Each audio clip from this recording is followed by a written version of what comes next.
یہ احساسات کی جو دنیا ہے نا، بہت ہی عجیب ہوتی ہے۔ آپ کبھی یہ سوچتے ہیں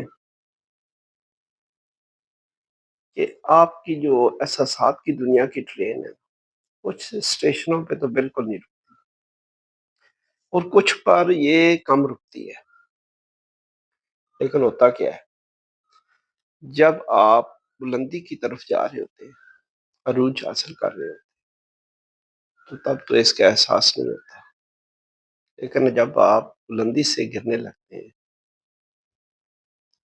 تو پھر آپ کو احساس ہوتا ہے کہ تعلق کیا ہے، رشتے کیا ہے، نبھانا کیسے کہتے ہیں اور نبھایا کیسے۔ سچ میں پھر اس وقت قدر آتی ہے۔ بات سمجھ گئے؟